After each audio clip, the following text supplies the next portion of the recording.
अस्सलाम वालेकुम। बहुत सारी वेजिटेबल ऐसी होती हैं, रूट वेजिटेबल, जो हम खाते हैं और नीचे से पोर्शन यूज़ कर लेते हैं और उसका जो टॉप का पोर्शन होता है वो हम फेंक देते हैं। जैसे कि ये चुकंदर है और इसी तरह गाजर है, मूली है और शलजम है। ये सब चीज़ें ऐसी हैं जो हम ऊपर से उनका तब नीचे का पोर्शन खाते हैं और जो टॉप का होता है ये हम फेंक देते हैं। लेकिन आप देखें कि अगर इसी को हम लगाना चाहें तो इससे हमें दोबारा से इसके लीव्स मिल सकते हैं और लीव्स हम मुख्तलिफ सूप में, किसी भी चीज़ में यूज़ कर सकते हैं। इसकी तरकारी भी बहुत मज़े की बनती है जो हम भुजिया पकाते हैं। तो हम बहुत आसानी से इसके ऊपर के पोर्शन को हम दोबारा से ग्रो कर सकते हैं। तो मैंने ये 2 दिन पहले मैंने चुकंदर जो थे उसको नीचे का तो हमने बॉईल कर लिया, लेकिन जो ऊपर का पोर्शन था, जो टॉप का था, वो मैंने पानी में रख दिया। इसी तरह गाजर, ये देखिए गाजर को रख दिया। और गाजर पे तो मैंने वीडियो डाली भी है कि हम किस तरह इसको पानी में भी ग्रो करते हैं और पानी में तो ये बहुत अच्छे तरीके से ग्रो करता है और इतना खूबसूरत लगता है कि अगर आप इसको पानी में लगाएं और फिर अपने टेबल पर रखें जहाँ भी चाहें इंडोर, तो उसके लिए हमको डायरेक्ट सनलाइट की या और कुछ लाइट सनलाइट की इतनी ज़रूरत नहीं पड़ती है। आप उसको कहीं भी रख दें, वहाँ बहुत अच्छी तरीके से वो ग्रो करता है। और इसी तरह देखिए हम कॉर्न जो है, आप ही को दिखाऊं, ये देखिए ये कॉर्न भी मैंने, सूखे हुए कॉर्न, हम तब कॉर्न लाते हैं घर में, अगर उसको उबालते हैं या भून के खाते हैं तो अक्सर कॉर्न बच जाते हैं। तो पूरा कॉर्न का पीस मेरा बच गया था, तो उसमें से मैंने निकाल के और ये कॉर्न पानी में भिगो दिया और 2 दिन से ये पानी में है। ये देखिए, आपको मैं इसके रूट्स दिखाऊं, देखिए इसकी कितनी ज़बरदस्त रूट्स बन गई हैं। ये देखिए मैं आपको दिखाती हूँ रख के, ये देखिए इसकी रूट्स, ये सारी इसकी रूट्स बन चुकी हैं। और अब हम लगाना चाहें तो उसको बहुत आसानी से किसी भी पॉट में हम लगा सकते हैं। तो गर्मियों में हम इसको नहीं रखेंगे इस तरह 2 से 3 दिन पानी में, लेकिन सर्दियों में चूँकि मौसम अच्छा हो गया है तो हम इनको रख सकते हैं। और ये देखिए मेरी इन सबों ही की रूट्स निकल आई हैं और अब मैं इनको ग्रो करने जा रही थी।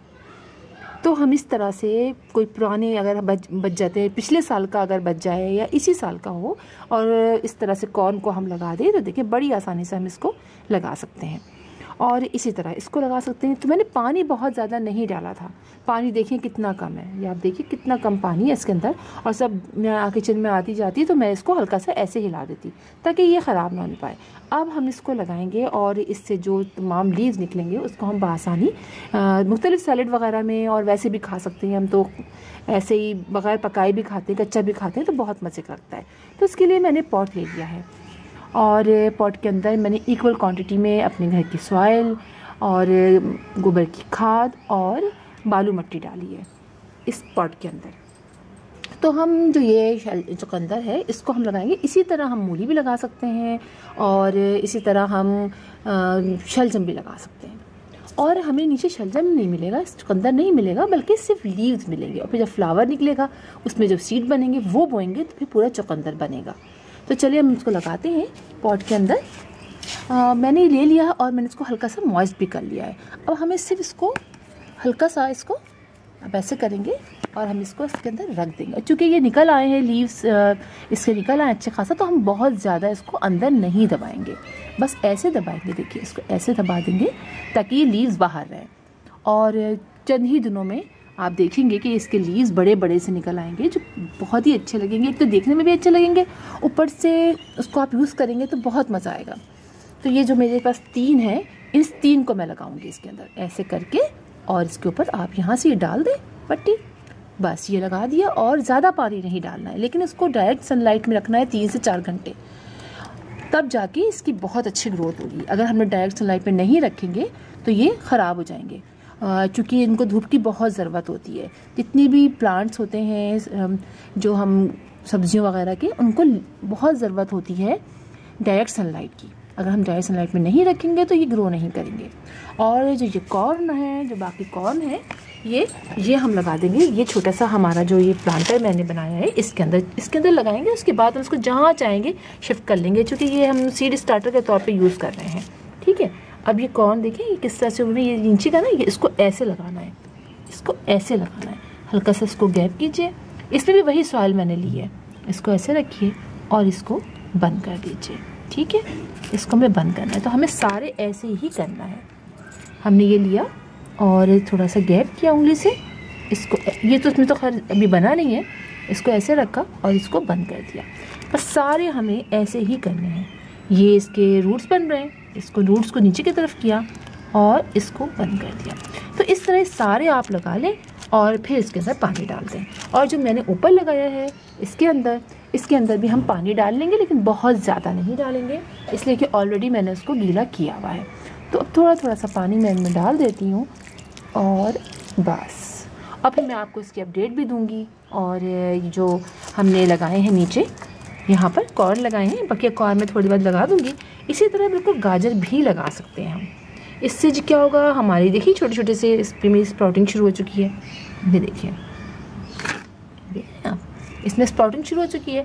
अब हम इसको भी लगाना चाहें तो इसको भी लगा सकते हैं, पानी में भी लगा सकते हैं, और एज ए डेकोरेटिव भी हम प्लांट के तौर पे इसको लगा सकते हैं अपने घर में, और ग्रीनरी बहुत अच्छी हो जाती है। तो चलिए इसको भी एक दो प्लांट ऊपर लगा देते हैं इसी के अंदर। इसको भी सेम वही मेथड होगा, इसको रखा और इसको हमने ऐसे इसके ऊपर मिट्टी डाल दी, इसलिए इसके अभी निकले नहीं है बहुत ज़्यादा। एक ये और एक ये है, इसको हम इतना नहीं डालेंगे इसलिए कि इसके ऊपर प्लांट निकल आया है। ठीक है, ये अब मैं आपको दिखाती हूँ कि मैंने कॉर्न लगाया था, और देखिए एक ही मैंने बोया था, अभी ज़्यादा बोया नहीं है, लगाया नहीं। देखिए कि एक लगाया था मैंने और ये निकल आया है। इसी कॉर्न में से मैंने एक लगा दिया था, लेकिन इसको निकलने में टाइम लगा, इसलिए कि ये मैंने भिगोया नहीं था और इसलिए टाइम लग गया। और मैं आपको आगे दिखाती हूँ कि मैं आपको अपडेट देती हूँ कि मैंने जो ये लगाए थे सारे, आपको याद होगा कि मैंने लगाए थे, आपको बताया था कि मस्टर्ड ग्रीन हम लगाएंगे, और मैंने पॉट से निकाल के जो जहाँ सीड लगाए थे मैंने इनमें लगा दिया। लेकिन आप देखिए कि इनकी ग्रोथ अच्छी नहीं हो रही है। इसकी वजह ये नहीं है कि ये प्लास्टिक के पॉट में लगे, बल्कि ये है कि इसको सुबह की सिर्फ 10 से 15 मिनट की धूप मिलती है, और वैसे ही इनको धूप बहुत ज़्यादा मिलनी चाहिए। और घर के मुख्तलिफ पोर्शन में थोड़ी थोड़ी देर के लिए धूप आती है, वैसा तो हो नहीं सकता कि पूरे घर में लेके हम इसको भागते फिरें। तो लिहाजा ये जो है वो इतनी अच्छी तरीके से ग्रो नहीं कर रहा है। अब मैं इस प्लांट को लेके ऊपर जाऊंगी, छत पे रखूंगी, ताकि अच्छी तरीके से इस पर कम से कम 3 से 4 घंटे की धूप आए और वार्निंग की धूप आए। इसलिए कि प्लास्टिक के पॉट में लगे हैं, अगर दोपहर की धूप, अगर तेज़ धूप बाज़ सर्दियों की होती है तो इसमें हमारा प्लांट थोड़ा जल भी सकता है, इसलिए कि मिट्टी गर्म हो सकती है। लेकिन अगर हम आजकल की धूप में रखेंगे इसको, तो हमारे जो ये सरसों का साग है ये बहुत अच्छी तरीके से ग्रो करेगा, और 3 से 4 घंटे की इसको कम से कम धूप मिलनी चाहिए। इसी में मैंने एक जो चने खाते हैं ना, जो छोले खाते हैं हम लोग, उसी का मैंने प्लांट, ये देखें मैंने वो ऐसे ही लगा दिया था, तो देखिए इसका भी प्लांट निकल आया है। जो चने हम खाते हैं छोलों के तौर पे, उसका भी निकल आया है। अब देखिए इसका क्या होता है, इसमें तो मेरा नहीं ख्याल कि चने लगेंगे, लेकिन ये निकल आया है इसी के अंदर। तो आप भी बहुत आसानी से ग्रो कर सकते हैं। मस्टर्ड ग्रीन सरसों का मैंने इस पर वीडियो डाली है, आप चेक कर सकते हैं, और आप लगाइए अपने घर में और धूप में रखिए। तो बहुत ज़रूरी है तब वो सब चीज़ों को डायरेक्ट सनलाइट। तो फिर इंशाल्लाह आपसे मुलाकात होगी किसी और वीडियो में, किसी और टॉपिक के साथ। तब तक के लिए अल्लाह हाफिज़।